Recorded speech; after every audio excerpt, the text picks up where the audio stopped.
here's the last result we had. Let me now begin creating the simple materials in my scene, the ones without textures, and then in the next part I will get into the materials with textures, etc. So let me begin, for example, building the materials for those cups here. So I will go inside my cups node. Here I'll create a shop network. I'll just call it cups material. Then I will go to my material palette. I will expand this tab here, which corresponds to the shop network I had just created.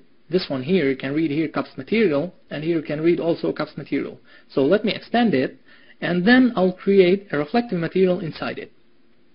I will call this reflective material cups material, and then I will make its color 0.200. Then I will go to its reflection tab, and under the ray trace tab here I will get the cone angle to 20, and I will leave the area samples to 4.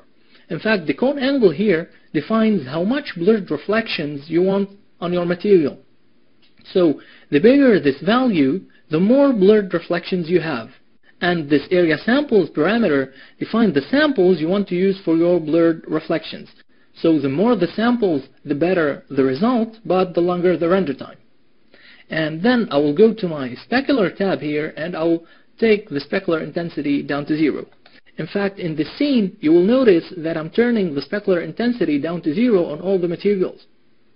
And it won't change a thing if I leave it at 1.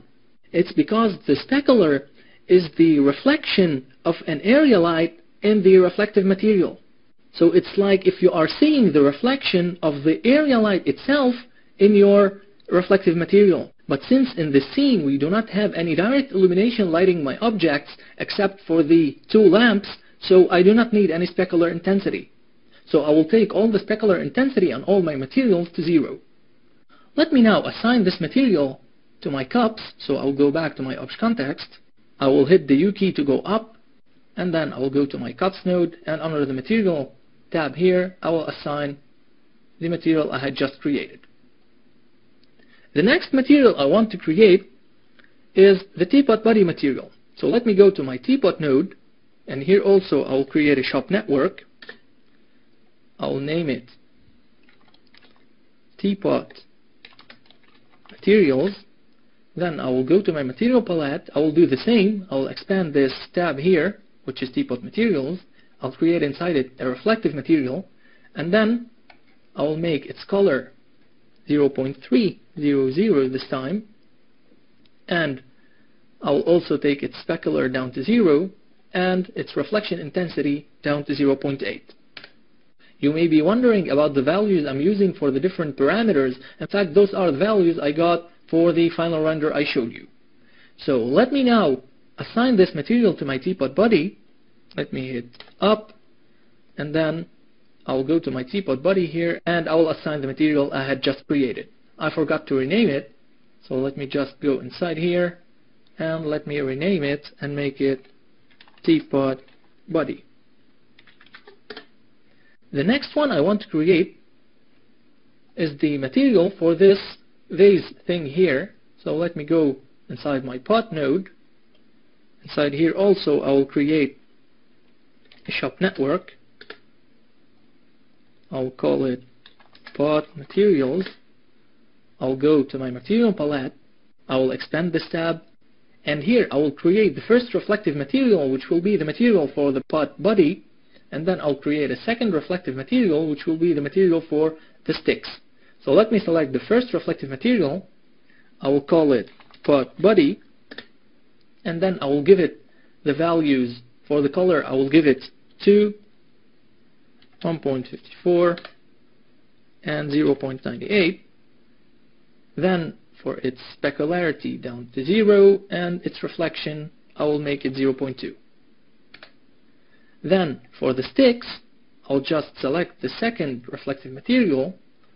I will call it sticks. I will make its color 0.32, 0.08 and 0.065. as usual, specularity down to 0, and reflection 0.5. Now I will go back to my obj context. I will go up, then I will assign the pot body material to my pot and the sticks material to my sticks. Now I have one last simple material I want to create before moving to the next part, which is the material for this table edge here. So I will go inside my table. I will one more time create a shop network. I will call it table materials. Then I will go to my material palette. I'll do the same. I will name this material table edge. I typed it wrong. And then I will change its color to 0.100 this time. Then its specular down to 0 and its reflection intensity to 0.88. I will go to its ray trace tab and I will change the cone angle to 7 and I will leave the area samples at 4. Let me one last time go back to my obj context. I'll hit up, and here you can see that all my table is inside one geometry node. So to assign the material just for the edge of the table, I will have to go inside this node, and here I will have to hit tab, create a material node.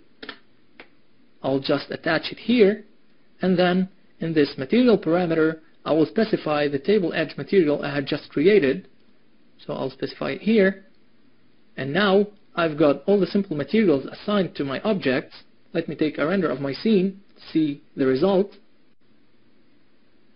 Okay, I'll be back when the render is done. Okay, here's my render. You can now see the difference. If I compare the first image to this one, you can see a huge difference between the two.